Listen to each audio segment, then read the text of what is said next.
जय हिंद दोस्तों, मैं नितेश आप सभी का स्वागत करता हूं आपके अपने YouTube चैनल MNB क्लासेस पे। दोस्तों, आज के इस जीएस और जीके टॉपिक प्रैक्टिस नंबर 3 में स्वागत करते हैं। तो आपने पिछले वाले जो स्टैटिक जीके के टॉपिक था उसको बहुत ही अच्छा रिस्पॉन्स दिया, तो मैं सोच रहा हूं कि इसको कंटिन्यू रखूं डेली बेसिस पे। तो आइए एक मोटिवेशनल कोट के साथ इस वीडियो की शुरुआत करते हैं। खून और पसीने से लिखना पड़ता है। क्या लिखना पड़ता है? यानी जो सफलता होती है हम लोग की ना, वो खून और पसीनों से लिखना पड़ता है, तब जाके सफलता की किताब या उसी को कह लें कि कामयाबी मिलती है।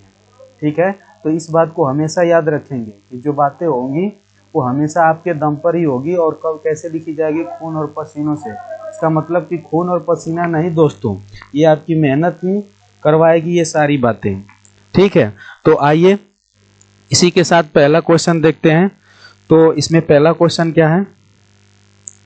भारत का राष्ट्रगान पहली बार कब गाया गया था? यानी भारत का जो राष्ट्रगान था वो पहली बार कब गाया गया था? तो पहली बार 27 दिसंबर 1911 में इसको पहली बार गाया गया था। और उस समय भारतीय राष्ट्र कांग्रेस के अध्यक्ष कौन थे? विशन नारायण धर थे। कौन थे? विशन नारायण धर थे। ठीक है, तो ये बातें याद रखेंगे कि भारत का राष्ट्रीय गान पहली बार 27 दिसंबर 1911 में विशन नारायण धर की अध्यक्षता में कोलकाता अधिवेशन में गाया गया था। और बात करें 1896 की, तो 1896 में पहली बार राष्ट्र गीत गाया गया था। और ये भी इसकी भी अध्यक्षता कोलकाता में, यानी ये अधिवेशन भी कोलकाता में भी हुआ था। और इसके जो अध्यक्ष थे वो थे रहीम तुल्या सयानी थे। ठीक है, तो याद रखेंगे जो भारत का राष्ट्रगीत है 1896 में गाया गया था और राष्ट्रगीत 1911 में गाया गया था। अब आते हैं नेक्स्ट क्वेश्चन पे। तो ये क्वेश्चन है, संगमरमर किसका परिवर्तित रूप है? तो संगमरमर किसका परिवर्तित रूप है? चूने पत्थर का। यानी इसको और किस नाम से जाना जाता है? तो इसको मुलायम पत्थर के भी नाम से जाना जाता है। इसको किस नाम से जाना जाता है? मुलायम पत्थर के नाम से भी जाना जाता है। और अगर इसकी सूत्र की बात करें, यानी रासायनिक सूत्र कभी पूछ लिया जाता है, तो इसका रासायनिक जो सूत्र होता है CaCO3 होता है।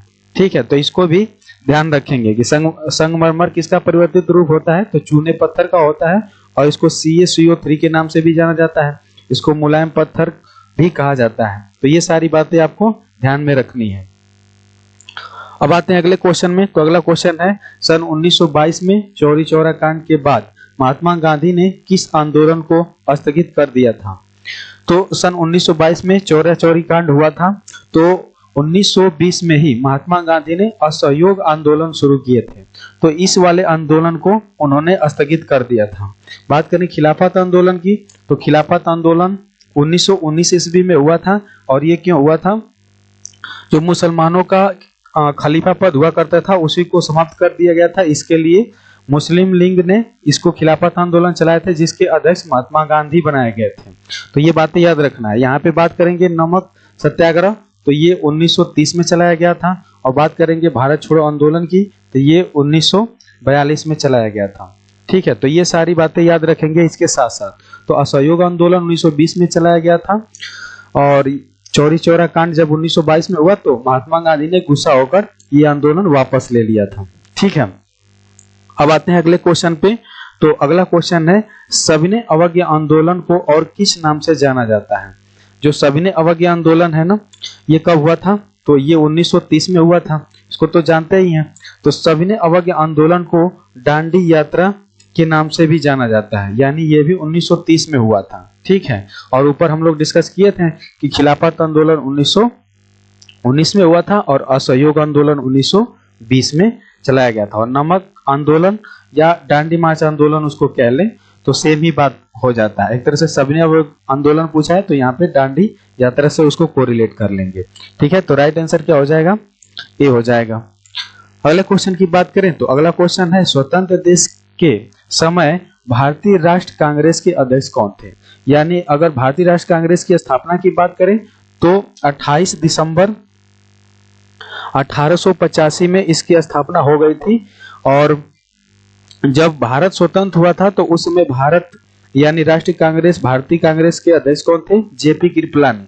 जेपी कृपलानी को हम लोग पूरा नाम से जानते हैं जीवट राम भगवान दास, भगवान दास कृपलानी। यानी जे का अर्थ है जीवट राम और बी का मतलब है भगवान दास कृपलानी। इनका पूरा नाम है, कई बार एग्जामों में पूछा गया है। ठीक है, अगर बात करें महात्मा गांधी की, तो महात्मा गांधी 1924 में बेलगांव अधिवेशन में अध्यक्षता किए हैं। और बात करें जवाहरलाल नेहरू की, तो इन्होंने 1929 वाले लाहौर अधिवेशन की अध्यक्षता किए हैं। तो स्वतंत्र देश का पहला भारतीय राष्ट्र कांग्रेस का अध्यक्ष पूछा है, तो यहाँ राइट आंसर क्या होगा? जेपी कृपलानी।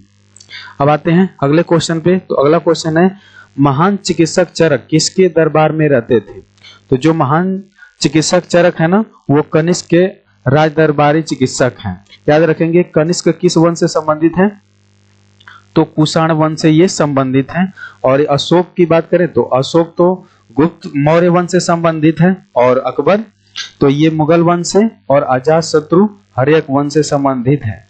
ठीक है, तो अब हम लोग अगले क्वेश्चन पे आते हैं। तो अगला क्वेश्चन है, नाथुला दर्रा किस भारतीय राज्य में स्थित है? असम में, अरुणाचल प्रदेश में, सिक्किम में, नागालैंड में।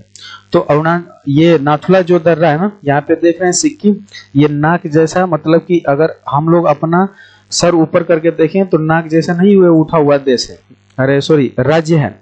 तो ये राज्य में दो दर्रे याद करना है, एक नाथुला है और एक जलेपला है। अगर नाक ऊपर उठाएंगे तो कोई चीज से टकरा जाएगी, मान लीजिए ऊपर आग उग जल रही है तो उससे जल जाएगी। तो दोनों को कोरिलेट करके याद कर लेंगे कि नाथुला दर्रा और जलेपला दर्रा दोनों कहाँ पे है? सिक्किम में। और कोरिलेट कर लेंगे इसको, नाक जैसे उठी हुई है, तो नाक जैसे उठी हुई है तो कौन सा राज्य उठा हुआ है? सिक्किम। और नाक है तो नाथुला दर्रा, और जल जाएगी जलेपला दर्रा, तो दोनों ही याद कर लेंगे सिक्किम में। ठीक है, ऐसे कोरिलेट करके इसको याद कर लेंगे। वैसे अगर आपको दर्रे को याद करना है तो ट्रिक के माध्यम से प्लेलिस्ट में जाएंगे, ट्रिक के माध्यम से वो सारे दर्रों को मैंने कवर किया है जितने भी इंपॉर्टेंट है एग्जाम की दृष्टि से। ठीक है, अब हम लोग आते हैं नेक्स्ट क्वेश्चन पे। तो नेक्स्ट क्वेश्चन है, मुस्लिम लीग और भारतीय राष्ट्र कांग्रेस के बीच लखनऊ समझौता किस वर्ष हुआ था? जो मुस्लिम लीग है और भारतीय राष्ट्र कांग्रेस है, उन दोनों के बीच में समझौता, लखनऊ समझौता कब हुआ था? तो 1916 के लखनऊ कांग्रेस अधिवेशन में इन दोनों के बीच समझौता हुआ था। तो याद रखेंगे 1916। और बात करेंगे 1917, तो जो 1917 है इसमें भारतीय राष्ट्र कांग्रेस की पहली महिला एनी बेसेंट ने अध्यक्षता की है। और बात करेंगे 1887 की, तो 1887 में प्रथम मुस्लिम व्यक्ति बदरुद्दीन तैयब जी जो मद्रास में अध्यक्षता किए हैं। और यहाँ बात करेंगे 1885 में, तो 1885 में भारतीय राष्ट्र कांग्रेस की स्थापना हुआ और इसकी अध्यक्षता व्योमेश चंद्र बनर्जी या कहीं कहीं WC बनर्जी रहता है। तो ध्यान रखेंगे कि जो मुस्लिम लीग और भारतीय राष्ट्र कांग्रेस दोनों लखनऊ समझौता 1916 में एक मंच पे हुए थे। अब आते हैं अगले क्वेश्चन पे। तो अगला क्वेश्चन है, पानीपत का तीसरा युद्ध कब हुआ था? तो जो पानीपत का तीसरा युद्ध हुआ था वो किसके किसके बीच में हुआ था? तो हुआ था मराठा और अहमद शाह अब्दाली के बीच में। तो ये ध्यान रखेंगे कि मराठा और अहमद शाह अब्दाली के बीच में पानीपत का तीसरा युद्ध हुआ था। और बाबर और इब्राहिम लोदी के बीच में पानीपत का पहला युद्ध हुआ था। और बात करेंगे यहाँ बाबर और राणा सांगा की, तो बाबर और राणा सांगा के बीच में 1527 ईस्वी में खानवा का युद्ध हुआ था। तो ये भी ध्यान रखेंगे। और यहाँ पे देख लिया जाए इल्तुतमिश और कुबाचा के बीच में तराइन का तृतीय युद्ध हुआ था। कहीं कहीं 1215 मिलता है और राइट आंसर इसका है 1216। तो 1216 ईस्वी में इल्तुतमिश और कुबाचा के बीच युद्ध हुआ था, ध्यान रखेंगे। और जो बाबर और इब्राहिम लोदी के बीच पानीपत का प्रथम युद्ध हुआ था वो 1526 में हुआ था। और जो मराठा और अहमद शाह अब्दाली के बीच में पानीपत का तीसरा युद्ध हो रहा है ना, ये 1761 ईस्वी में हुआ था। तो राइट आंसर क्या हो जाएगा? सी। आते हैं अगले क्वेश्चन पे। तो अगला क्वेश्चन है